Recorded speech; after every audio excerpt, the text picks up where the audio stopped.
There's beginner keto mistakes, and then there's advanced and experienced keto mistakes. Okay, as someone that's been doing keto for over 10 years, I realize that I make new mistakes as I get more advanced with keto. So this video is for people that have been doing keto for a couple of years. I want to be able to address the mistakes that you're making and how you can adjust them, because chances are you're making at least one of these three mistakes. I'm going to jump right into this to spare you a bunch of time. Okay, the first one is relying too much on ketones, period. Okay, look at, I tell you to test your ketones. A lot of people tell you to test your ketones, and there is merit to it. But ketone levels are relative. Okay, what you want to use your ketone levels for is to establish baselines of where you generally are at specific points in time. But remember, just because you're producing ketones doesn't mean you are using them at that same rate, okay? The body has a feedback mechanism. It knows how many ketones it needs to, let's just say, eat at a specific point in time.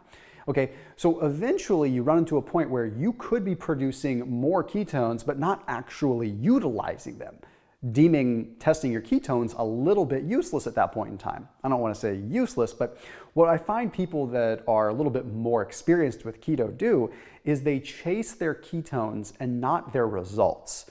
So they look to their ketone levels as an indicator of how metabolically adapted they are, or how fat adapted they are, or how much fat they're burning. Okay, the ketones are just the potential fuel. Okay, your cells using them and actually converting them into ATP, into a usable form of energy, now that is like the gas pedal. So imagine having a full tank of gas. So you look at your gauges and you have a full tank of gas, but you have no accelerator pedal. Okay, that's what measuring ketones and looking at ketones only will do. Not saying that high levels of ketones are bad. High levels of ketones are great, but they are great much more for therapeutic reasons, okay? So if you are doing the ketogenic protocols because you are combating some kind of thing where you need the therapeutic effect of high ketones, yes, measure your ketones. But if you are an average person, and now that keto's been big and popular for 4 or 5 years, personally, I think it's been around longer, but it's been popular for 4 or 5 years.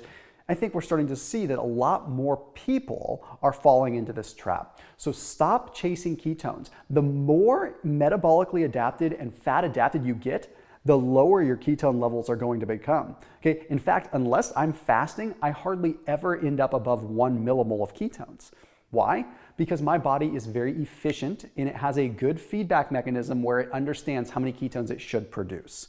Okay, now on to the second mistake. The second mistake is not remaining metabolically flexible.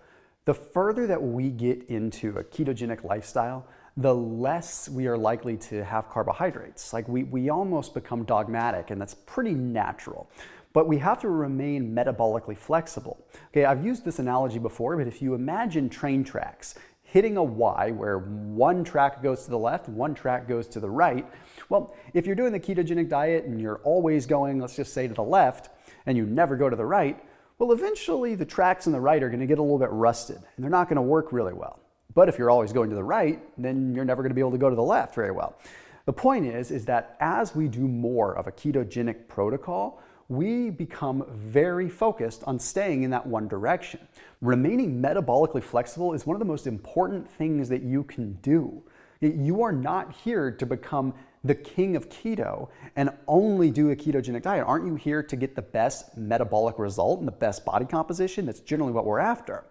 So if you only do keto, you end up glucose intolerant, meaning your body doesn't get very good at utilizing glucose. And we need to do what we can to be able to recognize that and be able to have glucose come in now and then. So what does that look like? Well, it means like every now and then you have some carbohydrates, or every now and then you take a period of time to have some glucose. You have some carbohydrates for a couple of weeks and then go back keto for a little while. Or maybe it's more of a targeted ketogenic approach where specifically after workouts or specifically at certain times, you have a small amount of carbohydrates so that your body doesn't just get foggy and weird with it. Your body actually knows how to use them. What that's going to do is it's going to make you ruthlessly efficient because you're going to be predominantly ketogenic, but with the ability to still metabolize carbohydrates when you need to. i.e. quick bursts of strength, i.e. stress response when you can also use glucose. Okay, becoming more seasoned in the ketogenic diet also comes with a lot more maturity of not demonizing carbohydrates and understanding that there is a practical use for them. So in that case, it's okay to swap back and forth and allow yourself to predominantly use ketones. Okay, another thing you have to kind of just side note remember is that you need to be able to give yourself a break now and then. And I recommend eating as close to the earth as you possibly can, but I also recommend having fun every now and then within the realms of the ketogenic diet. Do a keto cheat now and then. Have a cheat meal, literally remain in ketosis, but have that cheat meal. Okay, have something good. Okay, some of the things I recommend, there's a link down below for Perfect Keto, who has some really good cookies. They have some really good nut butters. They have some really delicious things that you can just incorporate. They're one of the awesome sponsors on this channel, and there's a link down below. In fact, I asked them if they could give you a special discount, so there's a special discount down below for their cookies and a special discount down below for their nut butters. 2 separate links, so you can choose whichever one you would want to. And I just highly recommend them for just, I don't know, being able to let your hair down, stay in ketosis, and eat the right kind of, accurate foods that aren't going to derail you, okay? So the next one that I want to talk about is what I call the creep, okay? And this is something you have probably experienced, but you probably haven't given it a name. I call it the creep. The creep is when you've been doing keto for a while, and next thing you know, you've been allowing yourself to sneak little bites of things here and there, slowly getting yourself kind of out of that rhythm. This is a pretty natural thing.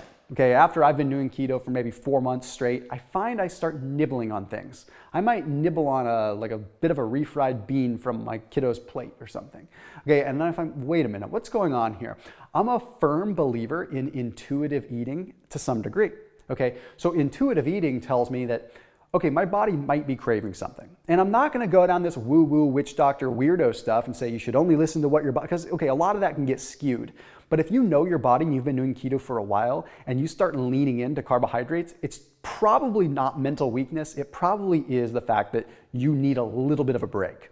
Okay, so that combines right with taking a legitimate diet break. Because if you're getting the creep, it usually means that your body is in need of a little bit of a diet break. And that doesn't mean coming off and eating garbage. That means either one of 2 things, okay? You either come off of the ketogenic diet at maintenance calories, okay? So wherever your calories are for your diet, you come off of the ketogenic diet and you eat those same amount of calories, just with different foods. That could be one category of a diet break.